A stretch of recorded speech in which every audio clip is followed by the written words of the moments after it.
അസ്സലാമലൈക്കും. എനിക്ക് രോഗം ബാധിച്ചിട്ട് 6 മാസമായി. 6 മാസത്തിന് ശേഷം 15 ദിവസമായി ഡയാലിസിസ് ചെയ്തുകൊണ്ടിരിക്കുന്നു. ഡയാലിസിസിന് പോലും ഞങ്ങൾ വഴിയില്ലാതെ മറ്റുള്ളവരുടെ സഹായത്തിന് വേണ്ടി എനിക്ക് 1.5 വയസ്സായ ഒരു മോനുണ്ട്. ആ മോനിന് വേണ്ടി എനിക്ക് ജീവിക്കണം. എല്ലാവരും എന്നെ സഹായിക്കണമെന്ന് ഞാൻ അഭ്യർത്ഥിക്കുകയാണ്. സങ്കടത്തിൽ തന്നെ ജീവിക്കണം. നമ്മളെ കൂലിപ്പണി ചെയ്ത് നാട് കൊണ്ടുവന്ന് കഴിഞ്ഞിട്ട് ഇരിക്കുന്ന ആൾക്കാര് 5-6 മാസമായിട്ട് നമുക്ക് വെളിയിൽ പോകാൻ തരമില്ല. എൻ്റെ മോള് വയ്യാതെ കിടന്നിട്ട് മോളുടെ നോക്കിക്കൊണ്ടിരിക്കുകയാണ്. കഴിയാൻ ഒരു നിവൃത്തിയില്ല. അസ്സലാമു അലൈക്കും. ഞാൻ ഫിറോസ് കുന്നംപറമ്പിലാണ്. ഞാനിപ്പോൾ ഉള്ളത് ചിറ്റൂരാണ്. ചിറ്റൂര് പട്ടഞ്ചേരി എന്ന് പറയുന്ന സ്ഥലത്താണ്. റജീനയുടെ ഒരു വിഷയമായിട്ടാണ് നിങ്ങളുടെ മുന്നിലേക്ക് വന്നിട്ടുള്ളത്. ഇത്രയും അർഹതപ്പെട്ട ഒരു കുടുംബം വേറെ കാണില്ല എന്നുള്ളതാണ്. കാരണം ഒരു കിഡ്നി രോഗം ബാധിച്ച് അതിന്റെ വേദനയിൽ ബുദ്ധിമുട്ടുന്ന ഒരു കുടുംബം വേറില്ല എന്നുള്ളതാണ്. ഇരിക്കുന്ന ഈ ഒരു ഓടിട്ട വീട് പോലും പണയപ്പെടുത്തിയിട്ടാണ് ചികിത്സ നടത്തിക്കൊണ്ടിരിക്കുന്നത്. ഈ ഉമ്മ ജോലിക്ക് പോയിട്ടാണ് ഈ കുടുംബം കഴിഞ്ഞുകൊണ്ടിരിക്കുന്നത്. റജീനയുടെ കല്യാണം കഴിഞ്ഞിട്ട് 1.5 വയസ്സുള്ള ഒരു കുട്ടിയുണ്ട്.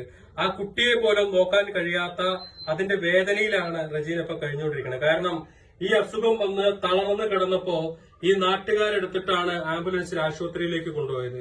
ആശുപത്രിയിൽ കൊണ്ടുപോയതിനു ശേഷം റജീനയുടെ ഹാർട്ടിന്റെ കംപ്ലൈന്റ് ഉണ്ട്. അതുപോലെ തന്നെ ഡയാലിസിസ് ചെയ്യുന്നതിലും ഒരുപാട് പ്രശ്നങ്ങളും കാര്യങ്ങളൊക്കെ പറഞ്ഞിരിക്കുകയാണ്.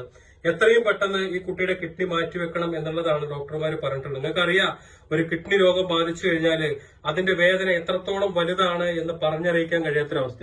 റജീനയുടെ തന്നെ ഈ കഴുത്തിലൂടെയാണ് ഇപ്പൊ ഡയാലിസിസ് ചെയ്തുകൊണ്ടിരിക്കുന്നത്. അതിൽ തന്നെ ക്ലിയർ ആവാത്തത് കൊണ്ട് തന്നെ ഇപ്പൊ വയറിനകത്ത് ഒരു ട്യൂബ് ഇട്ടിട്ട് ഇനി അതിലൂടെ കാര്യങ്ങൾ ചെയ്യണം എന്നൊക്കെ പറഞ്ഞ് ഇങ്ങനെ നിൽക്കുകയാണ്. അത്രമാത്രം ക്രിട്ടിക്കലാണ്, അത്രയും സീരിയസ് ആണ് റജീനയുടെ നിലവിലെ സ്ഥിതി.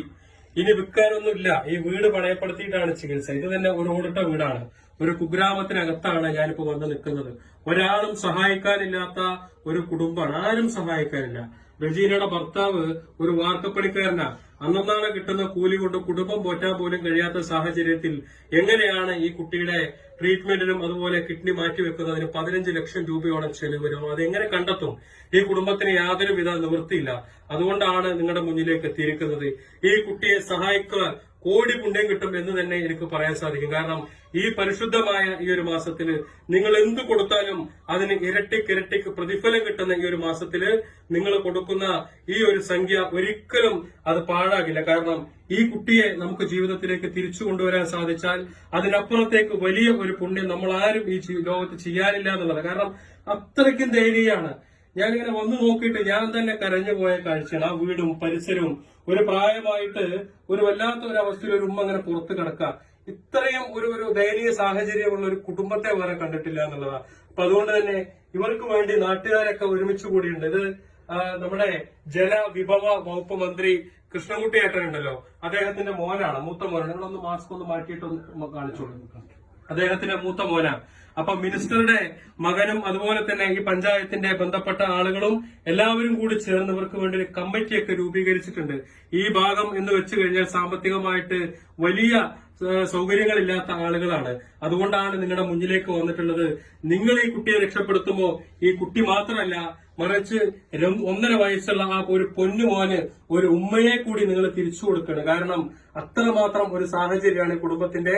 ഈ കുട്ടിയുടെ സ്ഥിതി വളരെ മോശമാണ്. കാരണം മറ്റുള്ള കിഡ്നി രോഗികളുടെ അവസ്ഥയല്ല, ശാരീരിക സ്ഥിതി വളരെ മോശമാണ്. ഹാർട്ടിന് അതിന്റെ പ്രശ്നം ബാധിച്ചിട്ടുണ്ട്. ക്രിയേറ്റിന്റെ അളവ് 13-ലും കൂടുതലായിട്ട് വന്നിട്ടുണ്ട്. എത്രയും പെട്ടെന്ന് മാറ്റിവെക്കേണ്ട ഒരു കേസാണ്. അതുമല്ല, ഉമ്മയുടെ ടെസ്റ്റുകളൊക്കെ നോക്കി ഉമ്മയുടെ കിഡ്നി സ്വീകരിക്കാൻ സാധിക്കും. അങ്ങനെ ഒരു അവസ്ഥയിലാണ്. നിങ്ങൾ സഹായിച്ചാൽ എത്രയും പെട്ടെന്ന് ഈ പൊന്നുമോളെ ജീവിതത്തിലേക്ക് തിരിച്ചു കൊണ്ടുവരാൻ സാധിക്കും. എല്ലാവരും സഹായിക്കണേ എന്ന് അഭ്യർത്ഥിക്കുകയാണ്. ഈ കുട്ടിയുടെ അക്കൗണ്ട് നമ്പർ ഞാൻ ഇതിന്റെ മുകളിൽ വെക്കുന്നുണ്ട്. എല്ലാവരും അതിലേക്ക് സഹായിക്കണം. അസ്സലാമു അലൈക്കും.